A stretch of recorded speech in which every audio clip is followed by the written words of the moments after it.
I'm a consumer myself, so it was a given. I can't imagine me being a plumber. Good morning. Welcome to our weekly press conference on COVID-19 event here in Bell County. As I did last week, I have several individuals with me here today that I think will be able to provide you with valuable information about COVID-19 and specifically COVID-19 here in Bell County. The healthcare professionals that I have with me here today are Dr. Chadwell, who is the director for the Bell County Public Health District. I have the Chief Nursing Officer, Ms. Travis from Seton Medical Center, Harker Heights. I have the Chief Executive Officer, Mr. Roberts from Advent Healthcare Systems in Killeen, and Dr. Robert Greenberg, who is the Director of Emergency Medical Services, Baylor Scott and White Temple. I want to say again, I very much appreciate the presence of these individuals here for their time and their expertise that they're willing to share here today for us. I also want to thank them for the work that they're doing, not just at this press conference and sharing information for us, but the work they're doing for all of Bell County and the healthcare professionals that they represent when they stand here, the thousands of healthcare professionals across Bell County. So I very much appreciate their work and our healthcare professionals' work. We did receive some questions in advance of this press conference. And we'll try to get to those as the speakers come forward. Some of those questions were directed specifically to certain speakers. So I've asked the speakers to try to address those if they can. If they can't or don't have those questions, which they may not, I'll try to reiterate those while they're at the podium, give them an opportunity to address those. And then we'll wrap back up at the end, or I'll wrap up at the end and I'll go back over some of those questions and hopefully respond to those. If we don't ask a question that you submitted in advance, then feel free to ask it during the press conference, and we'll certainly try to address it. With that, I'd like to call on Dr. Chadwell, Director of the Bell County Public Health District, for her comments. Thank you, Judge Blackburn, and good morning. I'm having to remind myself what time it is. I've got, looks like about 2.5 pages of questions, so I'm going to try and get through these. I am going to tell you preliminarily, we have 174 on the last time I looked at the log today, but that will probably change by our update on the website today. So again, that's preliminary. I'm not going to go through the state and national numbers at this time of day because they don't update those until about noon typically. But what I will go ahead and do is go through the questions that I've received, and I'm going to try not to bore you all with the statistics lesson, but I'll go ahead and go through this as best I can. So the first question is, what trends are you seeing among the county's demographic groups for COVID-19? We're seeing about what we'd expect to see. Now, here's something to understand about whether you're talking about race data, ethnicity data, gender data. Gender data tends to be a bit more stable, but race and ethnicity data has error margins that are about this big. So the smaller your sample size, the less reliable that data is. And I'm going to tell you, 174 is a pretty small sample. So you can only glean so much from that information. About 19% of our cases have been hospitalized. That's not terrible. We'd like to see that lower, but that's not terrible. As far as our gender breakdown, about 51% of our cases are women. Fits with our demographic, that makes sense.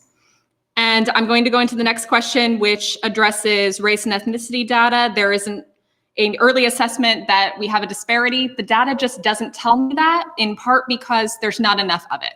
So for our race and ethnicity data, what I would caution you to do, number one, is bear in mind that census data is 10 years old. So you're comparing data we have today based on our current population with 10-year-old census data. So bear that in mind. You've got a pretty wide error margin there. And another thing to factor in too is that race ethnicity data is not a mandatory report. As you guys noted on our website, about 13% of people didn't report their ethnicity and about 10% of people didn't report race. And again, for a sample size this small, that has a lot of impact on the data. So what I would say for now, until we have more information and more data to put into that, you want to look at how our subgroups rank. So number one in our population is non-Hispanic whites. They have the greatest number of infections at 54%. That makes sense. Second subgroup is non-Hispanic blacks. Again, they're second in our infection data at 32%. It makes sense. Does it match perfectly with census data? No, but it isn't going to. So if you have further questions about that, shoot them to Paul and I will try and get more deeply into that if you'd like me to, but I'm not going to do that here. So why is race and ethnicity data separated on the dashboard? Typically, those are compiled into one chart to make it easier to understand. I have a little bit of a peeve with that. So race and ethnicity are actually two separate variables. Combining them onto one chart is likely to get messy, which is why we didn't do that. And it might not be messy right this second, but as we add more data, it probably will get messy. So how is the health district reaching out to minority communities to inform them about social distancing? As you know, we're using social media, we're using our website, we're obviously doing press conferences regularly, we're coordinating with all of our healthcare providers, we're coordinating with our city and county officials, our commissioners have been really helpful in communicating with their constituents, and our city officials have been helpful in doing that as well. We are also working with our health educator. The EPI team is working with her to compile some educational materials that we're planning to push out. We've also been pushing out CDC educational materials. We handed those out early on. Our inspectors are sharing those with restaurants. I know that our septic inspectors have been sharing those, and our commissioners did share those as well, hospitals, schools, all of that. They've all been working with us to push that information out as they can. And let's see, what about outreach to folks who do not have access to internet and TV? I think I just covered that a little bit. The pandemic has been going on for nearly 2 months. How is it impacting other public health operations? Well, substantially, I would say. We've had to, as I think I mentioned this in an early press conference, but I'll reiterate, we shut our doors to public access to protect our employees from potential exposure. We're doing appointment-only service, so you can still get service from medical nursing, environmental health. They're doing appointment only, so call the office and they'll work with you to see about getting an appointment set up if that's deemed necessary, or talk with you to discuss whatever issue you might have. The WIC clinics have been very, very busy. Their service has not slowed down an iota. They're doing curbside, and it's actually very innovative and it's pretty impressive. And they've been very busy with that. And of course, preparedness has not stopped moving for 2 months. So they're tired. Let's see. Do you expect a rapid rise in cases as testing becomes more available? I don't know that I would say I expect a rapid rise, but I do expect to see more cases. I mean, there's a definite correlation between more testing and more cases. It would make sense. Whether or not the rise is going to be rapid remains to be seen, but we're keeping an eye on it. Can you provide an update on contact tracing figures for how many people have been contacted by the health district, and have we seen any positive results of contact tracing? The last report I saw was 1,600 people. So that's a lot of people for about a dozen people to be contacting. So kudos to them. But so 1,600, and we have seen cases identified from that contact tracing. We have been able to get people to isolate as a result of that otherwise might not have done it. So that's been good. And why have recoveries stagnated? So we took a bit of a step back from updating our recoveries briefly because we were trying to assess if we wanted to approach that a different way. We didn't end up making any changes to that. So you will see that number shift today as my discussion with the EPI team was going. And when it comes to recoveries, I made a note on the website, and let me make sure you guys understand what that was referencing, is CDC criteria for recoveries. Now, there have been questions about double testing and all of that. We don't test, we don't mandate testing because it's not really within our purview to mandate testing. So we're using a no test recovery criteria. What that means is that an individual, there's some criteria on the CDC website. I'll sum this up a little bit. So an individual who has symptoms of COVID-19 and tests positive for COVID-19 that is not going to get retested has to have gone at least 7 days from their positive test and 72 hours without a fever, and their symptoms have to have been getting better over that period of time. Those people will be considered recovered. However, we do encourage everyone to please contact their physician. If they need doctor's notes, things like that, we're not issuing those. Please talk to your doctor. And individuals who are asymptomatic are asked to wait 7 days after their positive test. They have to ensure that no symptoms did develop and that they are masking. The same is true of the aforementioned group, that they're masking and engaging in social distancing even after the recovery period. And let's see, that is most of that page. What are Bell County's most common symptoms? I went ahead and went through our symptom list and I ranked it 1 through 5. That is muscle aches, chills, headache, GI upset, and sore throat. Number 11, let's see, with asymptomatic cases, how did people learn about their COVID-19 status? Typically, it's gone a couple of ways. They have been tested for one reason or another, and their test came back positive, and they may or may not have, or they didn't have symptoms, obviously. The other method has been through contact tracing. We did identify some asymptomatic individuals that had direct contact with a COVID-19 case. And let's see, were there any people who tested positive in nursing homes or assisted living? And what cities were those nursing homes impacted in? I'm not identifying cities. We tend to be very careful about drilling down to city level data for reasons I've mentioned before. We've had some positives associated with nursing homes. I know that's been reported in the press in a couple of places. We haven't, fortunately, had any outbreaks, and I'm going to knock on wood now that I've said that. And let's see, did you find any connections between any people who tested positive, such as being in the same family and same church? Yes, absolutely. Family, close contacts have been the most common exposure with regard to close contacts. How many healthcare workers, law enforcement, firefighters? I don't have figures on those exactly. I would encourage that you talk to those agencies and try and assess that. And how many people are in quarantine? Off the top of my head, based on dates of positives, probably somewhere in the range of 50 of our currently tested positive people would be asked to be in isolation at this stage, and any of their close contacts. So 50 to 100, something like that.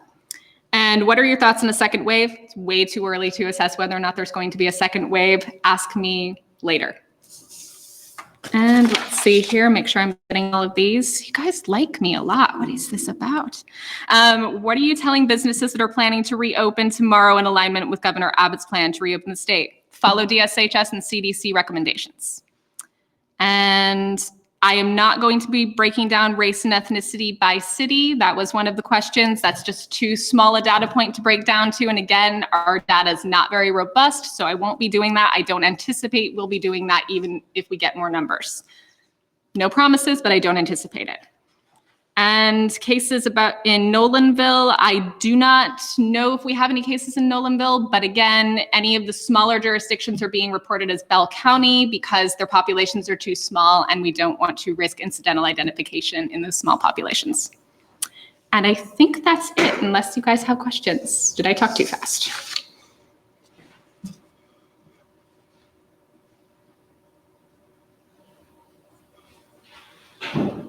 Okay.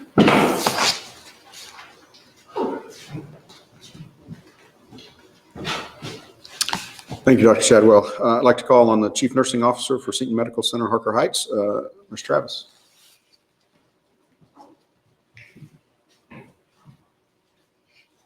Good morning.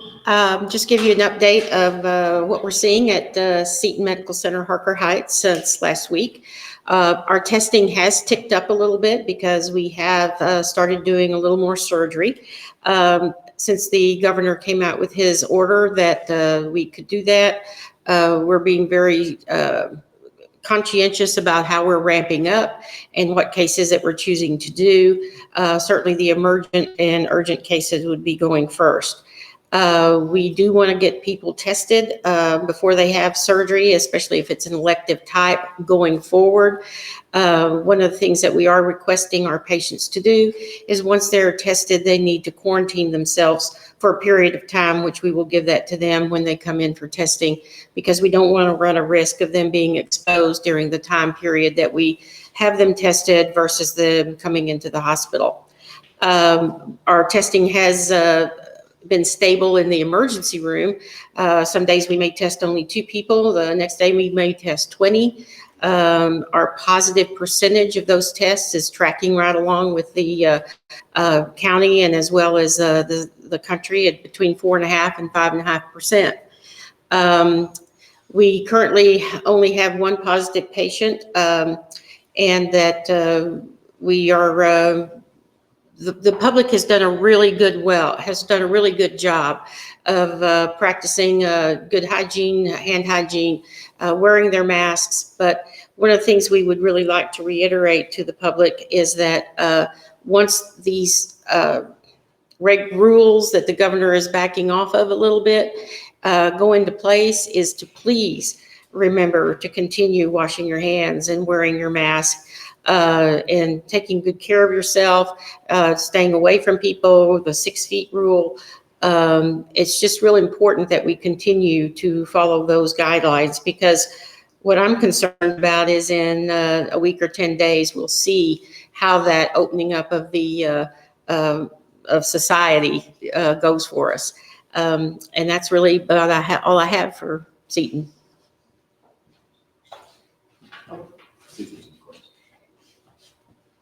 Are there any questions?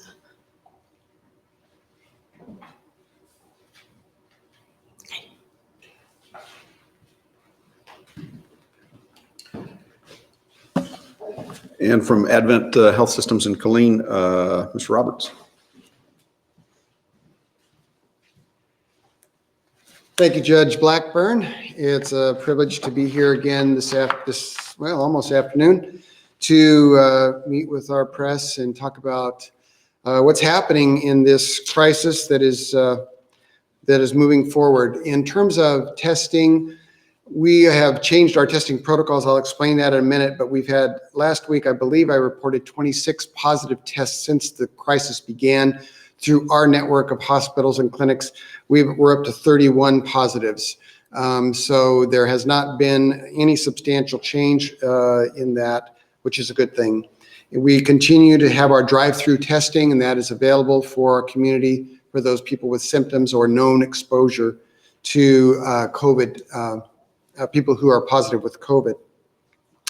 And consistent with the governor's guidance to hospitals, our hospital at Advent Health Central Texas in Killeen will reopen a lot of its elective services starting tomorrow, Friday, May 1st. And we have, based on our reopening plan, we have formulated and implemented across Advent Health, which is 50 hospitals in 10 states, we are COVID ready. And what does that mean to be COVID ready? Well, we've done everything possible to ensure your safety when you come into one of our hospitals or clinics. For starters, we have COVID tested all our doctors and our employees to protect you and them from the virus. And so, for instance, I did my own COVID test this morning. I'm completely COVID free that I know of, but I'll know for sure in a couple of days. And our staff have done that as well. Now, we understand that this is an extraordinary measure, but that's how committed we are to your safety. If you're coming in for an elective surgery or procedure, you will be asked to do a COVID test in advance, and we will take care of that for you at no extra charge. And that way we'll ensure you're in your optimum health for the procedure that you're about to encounter. We're screening everyone that comes into the hospital, doctors, staff, patients, any vendors or visitors who come into the hospital 24 hours a day for fever and symptoms. So since 99% of COVID patients have a fever, you can be assured that those within the hospital have passed that temperature check. And anyone with a fever will be sent out for COVID testing. We have all the personal protective equipment that we need to take great care of you. And all providers and patients will be wearing masks when they're in the hospital for your safety. We've modified our environment to ensure social distancing. New waiting room protocols are in use. You may do a remote check-in or even wait in your car before to come in to maintain that social distancing. There's lots of different ways that we're ensuring your safety. And we're also reopening our main entrance to the hospital tomorrow, and that will be a beautiful thing to see because currently everything has been kind of behind the scenes. So don't put off seeking medical care if you need it. Our doctor's offices will perform telehealth or e-visits if that's most convenient for you. And any patients that are symptomatic for COVID will be kept separated. That is part of the governor's order, and we are easily complying with that. We have plenty of space. Our emergency department, outpatient and inpatient, provide a quarantined area for anybody with a respiratory illness. So even during the screening process, we're making sure that your safety is our number one priority.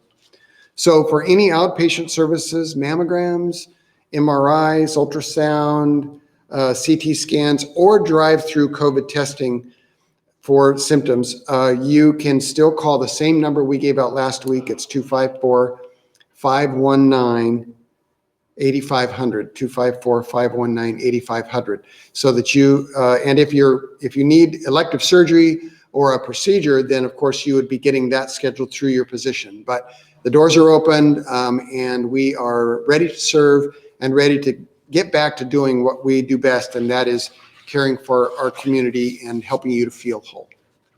So that is the end of my presentation. Is there any questions?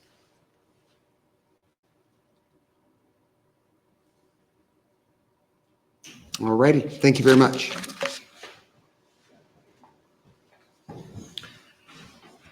Thank you, Mr. Roberts. I'd like to call on Dr. Greenberg now from Baylor Scott & White. He's the Director of Emergency Medicine there.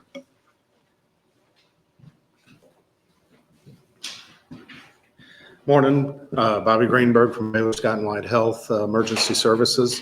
Was here last week with the same people, and I think the report I have today is that things are mostly stable. Whether that's good or bad, maybe a whole different story, but it seems like we have hit a level currently that is stable. That may be the top of that flattened curve. We may be at the plateau. As Dr. Chadwell said, we don't know if or when a second spike comes. But right now we see that our numbers are stable. They are not going down, but they seem to be stable for the short period of time. The national projections actually show that I believe yesterday was supposed to be our day with the highest number of cases and the highest amount of resources to be used. At Baylor Scott & White, just like our other facilities in the county, we're doing the same type of screening when you come in. People are masked, employees are masked. We are starting up our elective procedures and surgeries as well on tomorrow. We are doing screening for all of the patients to have procedures. And we're going to maintain a safe environment for our patients, our visitors, and our staff. One of our core values at Baylor Scott & White is that we're in it together. And as I hear our colleagues from the county, I realize we're all in it together. And I think that's the strength of what we have here. The only thing I was going to talk a little bit about is something that Dr. Chadwell talked about as well, and something that's been touched on a little bit, and that is some of the change in the testing. Previously, and I think we talked about it last week, when we said testing, that was only the antigen testing, actually testing for the virus. In the last week, fairly quickly, there has become more emphasis because there's more availability of antibody testing, which is where you check the body's response to the virus. The short story on that is none of us are quite sure what to do with this yet, especially for individual patients. It's very early in the game. We don't have enough data to figure out what it means if your blood test is positive, besides the fact that you were exposed at some point to the virus. We don't know that it means you're immune. Nobody, I would say none of the national organizations are recommending that you use that test to make a decision about, one, how to treat a patient, or for an employer to decide to put somebody back into the workforce just based upon that test. And I believe actually that's all I have for today. I'll ask if there's any questions. Sounds good.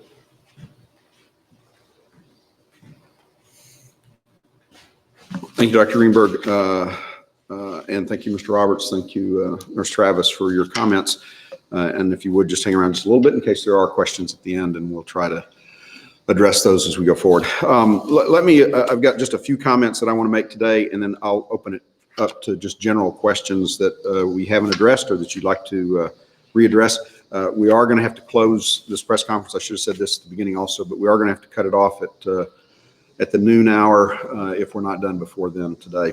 A couple of things that I want to highlight. As all of you are aware, on April 27th, the governor issued GA 18, which is the Reopen Texas order, or what's been referred to as the Reopen Texas order. I won't go through all of those things. They're posted online. He also issued a handbook associated with that.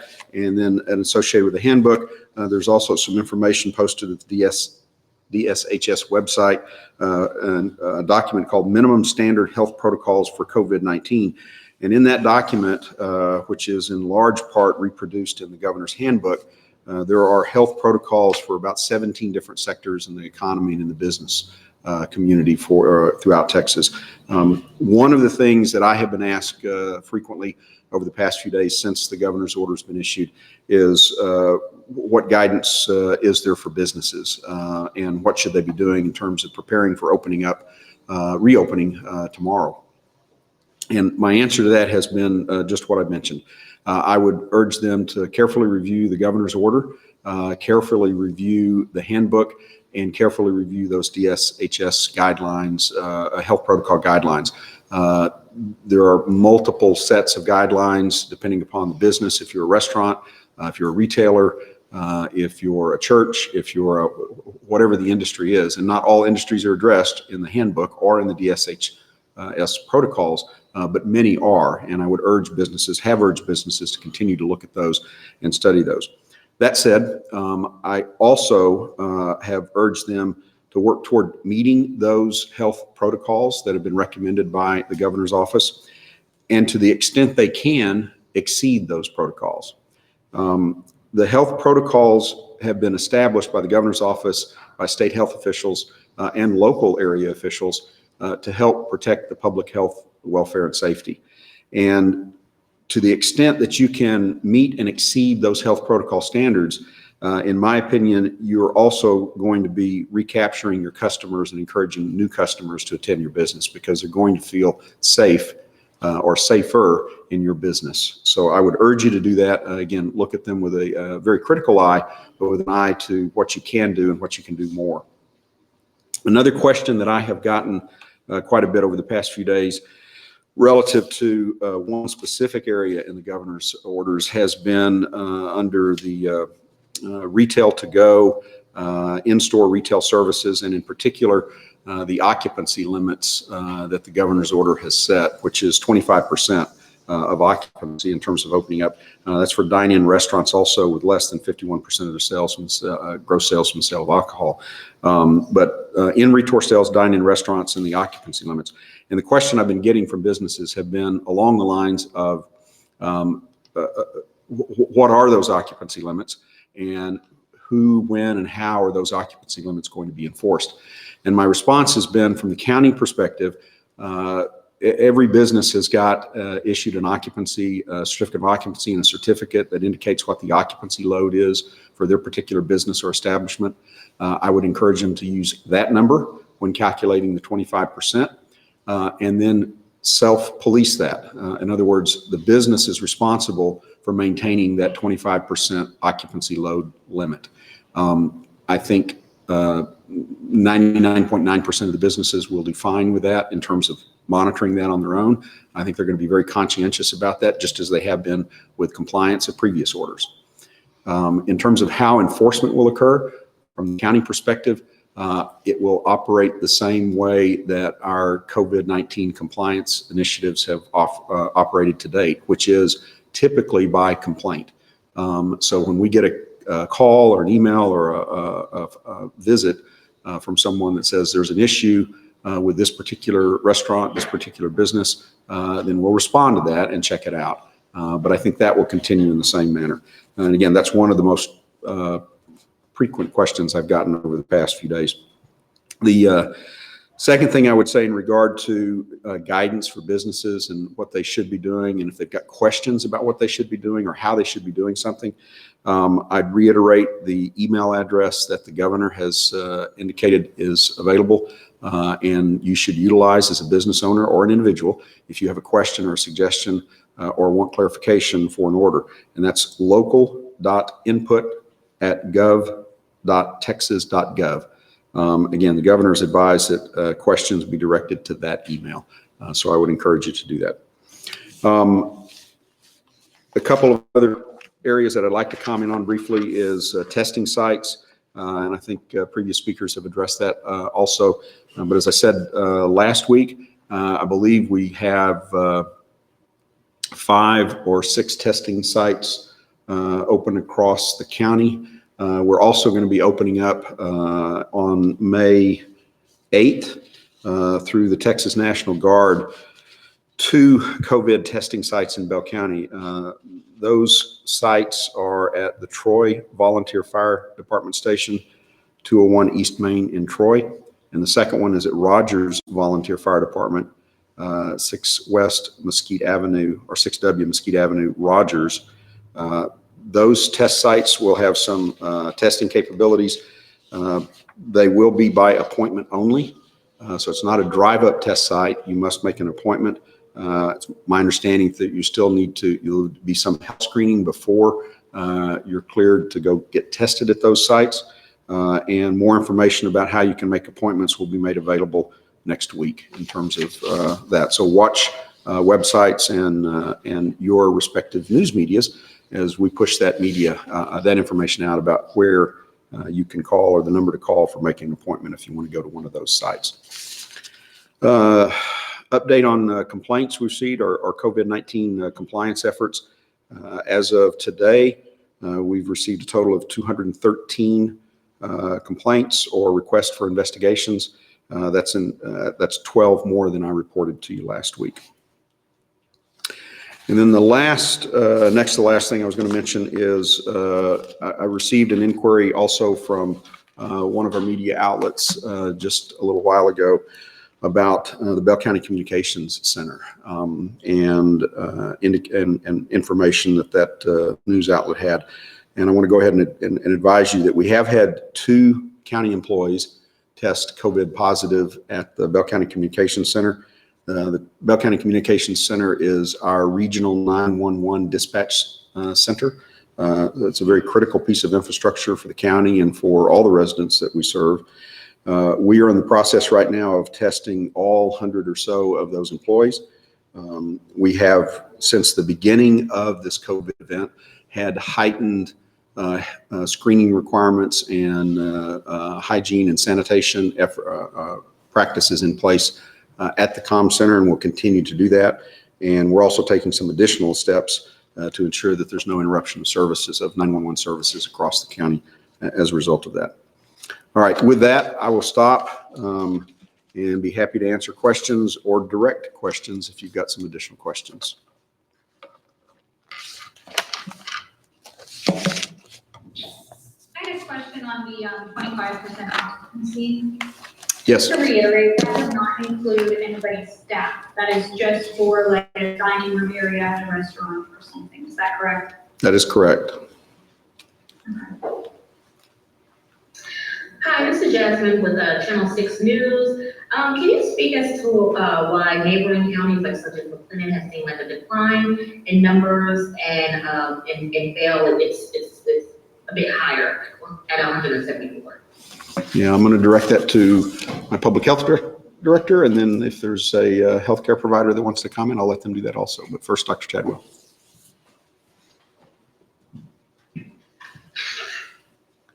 There could be a lot of reasons for that. Now, I haven't done any assessment of our neighboring counties. I've been focusing on ours for obvious reasons. But we do have a population that has a median age of about 30. So it may be that we're more mobile. It may be that we have more people working in essential services. There could be a laundry list of reasons. I haven't looked at the testing numbers in those counties, but we may be doing more testing. That could have something to do with it.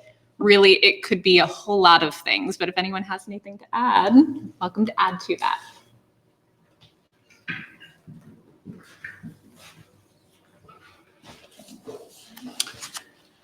Next question. Can everybody talk about why it's still so important to wear a mask even as these businesses reopen? Just kind of reiterate that for the public. I'll ask Dr. Chadwell to come back. I'll offer a comment on that here in just a moment too. As you see the mask. So again, the masking is not necessarily about protecting yourself from getting the infection. It's the notion of asymptomatic carriers. There are some people who may have the illness and not yet be symptomatic, or may not develop severe enough symptoms to realize that they're ill and they may be contagious. So if people who are well wear a mask, they're offering some protection to themselves. If people who are sick may not know that they're sick are wearing a mask, they offer protection to others from themselves. If everyone wears one, that is double protection for everyone. So we're encouraging, no matter what, wear a mask.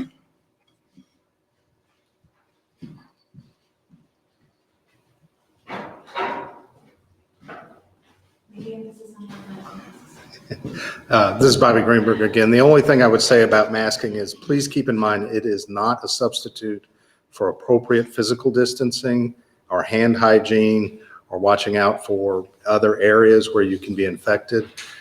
Sometimes the mask gives people a false sense of security. It is not a replacement for the other methods to protect yourself and others.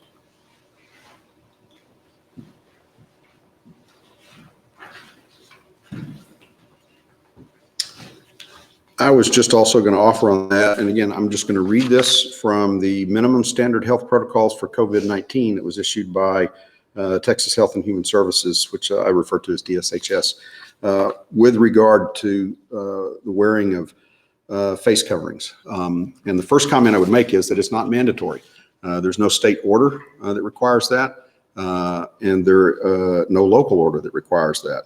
But here's just, as I mentioned a moment ago, there are like 17 different categories, checklist that the state health department has issued for health protocols. And this is just, I want to read the one from directed to all employers in the state of Texas. Have employees maintain at least 6 feet separation from individuals. If such distancing is not feasible, then other measures such as face covering, hand hygiene, cough etiquette, cleanliness, and sanitation should be rigorously practiced.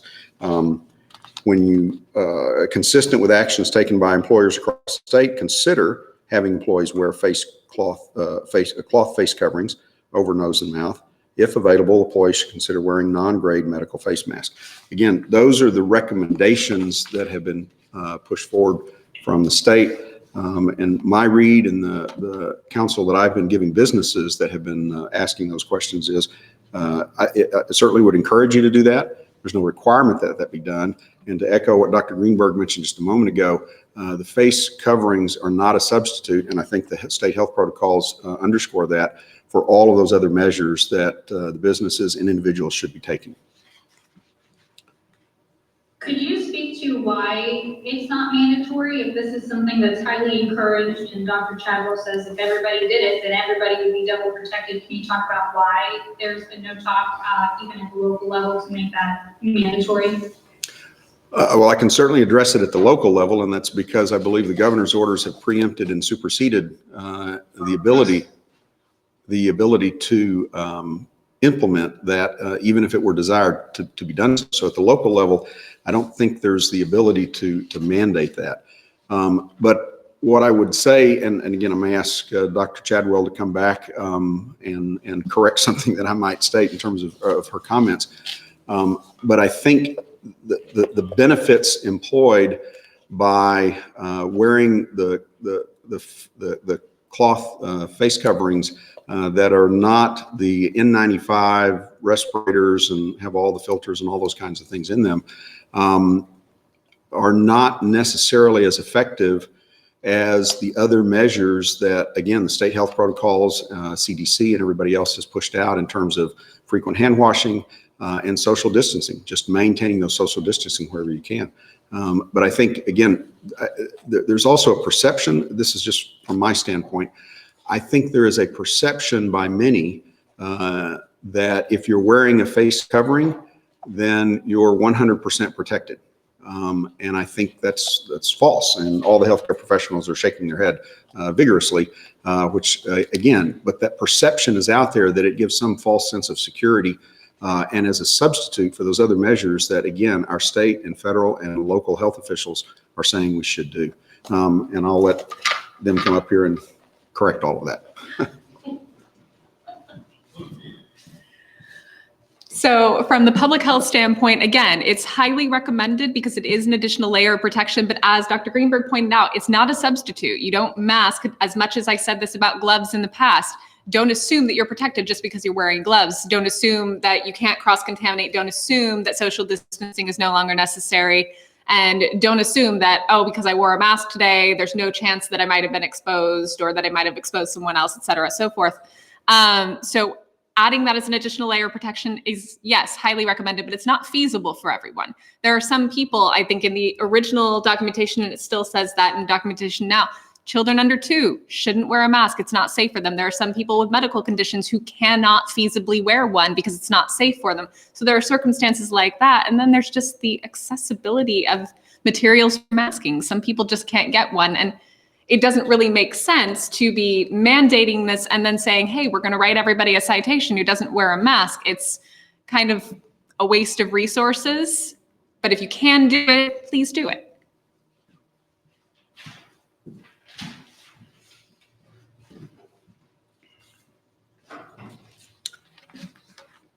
Any other questions?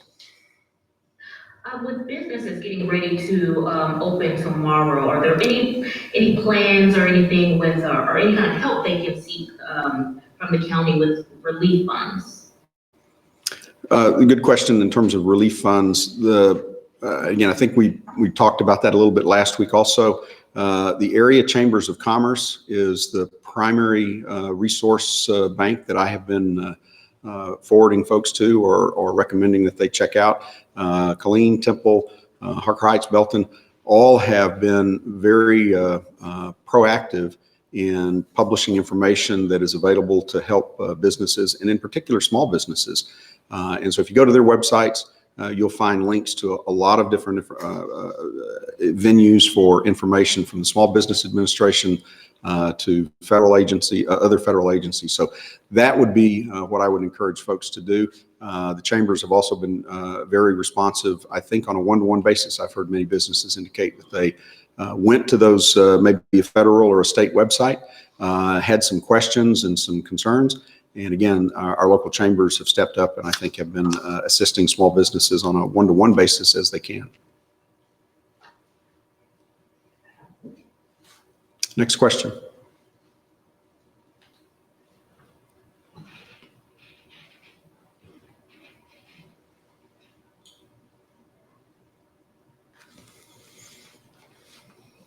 Last call.